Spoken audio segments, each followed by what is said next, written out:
Hello friends, स्वागत है हमारे चैनल जीके स्टेशन में। दोस्तों, इस वीडियो में हम 20 ऐसे प्रश्न को देखेंगे जो आपको एग्जाम में बार बार पूछे जाते हैं। तो चलिए वीडियो को स्टार्ट करते हैं।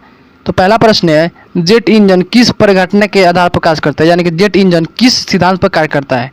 ऑप्शन है ए त्वरण का संरक्षण, बी वृत्तीय गति का संरक्षण, सी वेग का संरक्षण और डी रैखिक संवेग का संरक्षण। इसका सही उत्तर क्या हो जाएगा? ऑप्शन डी हो जाएगा, रैखिक संवेग का संरक्षण। दूसरा प्रश्न है, निम्नलिखित में कौन सा नियम कहता है कि दो वस्तुओं के बीच बल उनके द्रव्यमान और गुणनफल के समानुपाती होता है। आपके ऑप्शंस हैं ए गति का नियम, बी संवेग परिवर्तन का नियम, सी जड़त्व का नियम, डी गुरुत्वाकर्षण का नियम।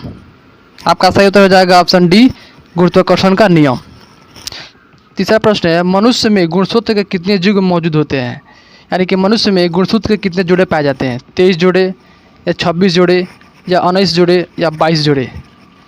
आपका सही उत्तर हो जाएगा ऑप्शन ए 23 जोड़े, यानी कि इसकी संख्या कितनी होती है? 46 होती है। कितनी? 46 होती है। चलिए चौथा प्रश्न क्यों? चौथा प्रश्न है, सीएनजी का पूर्ण रूप क्या होता है, यानी कि सीएनजी का फुल फॉर्म क्या होता है?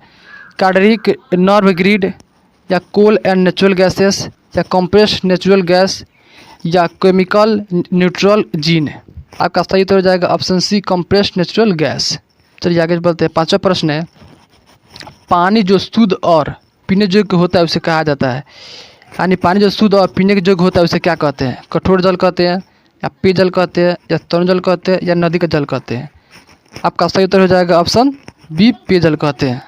छठा प्रश्न है, मिश्र धातु में निकल, तांबा और जिंक शामिल होता है, उसे क्या कहते हैं? यानी कि ऐसा मिश्र धातु जिसमें निकल, तांबा और जिंक शामिल होता है उसे क्या कहते हैं?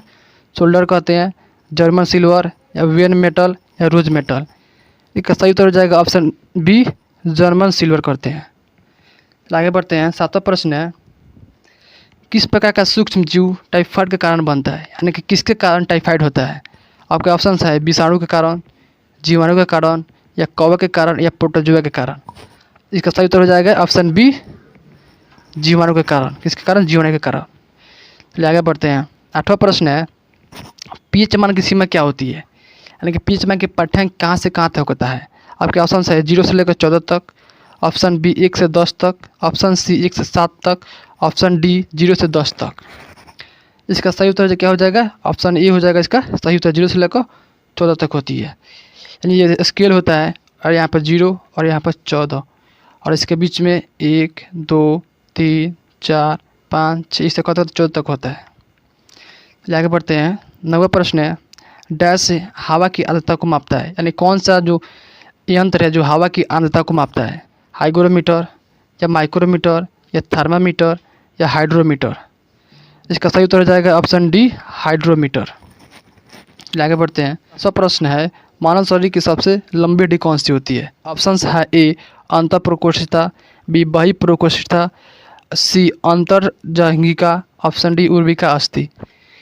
इसका सही उत्तर हो जाएगा ऑप्शन डी हो जाएगा, उर्विका अस्थि, यानी कि जांघ की हड्डी जिसे हम फीमर कहते हैं।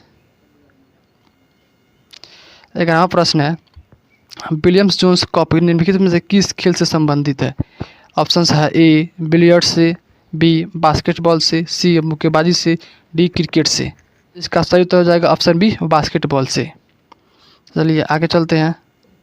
तो 12वां प्रश्न है, वायसराय लॉर्ड कॉर्जन ने डैश में बंगाल का विभाजन किया था, यानी कि लॉर्ड कॉर्जन ने बंगाल का विभाजन कब किया था? आपके ऑप्शन है ए 1904 में, ऑप्शन बी 1903 में, ऑप्शन सी 1905 में, ऑप्शन डी 1902 में। इसका सही उत्तर हो जाएगा ऑप्शन सी, 1905 में। चलिए आगे बढ़ते हैं। 13वां प्रश्न है, लाल लिग्गा शब्द किस खेल से संबंधित है? टेनिस से या फुटबॉल से या क्रिकेट से या स्प्रिंटिंग से।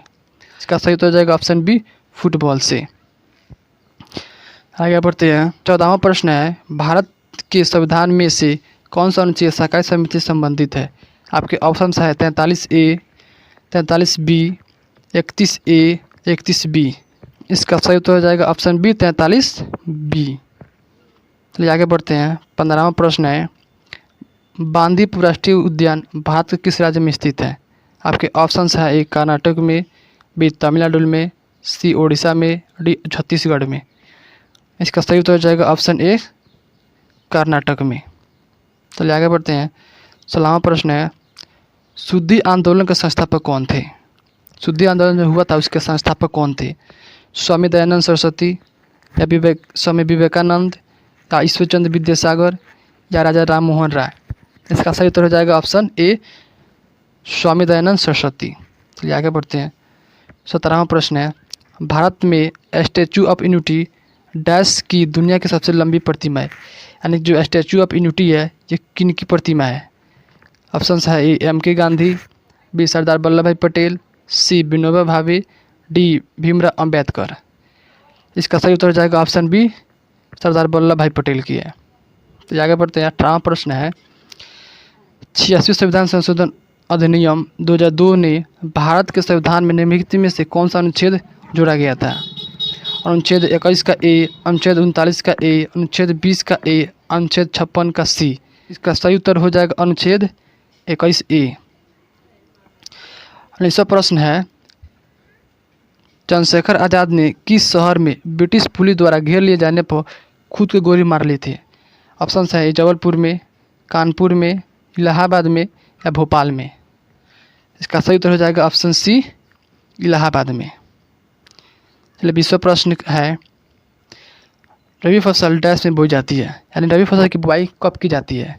अप्रैल मई में या अक्टूबर नवंबर में या मई जून में या जनवरी फरवरी में?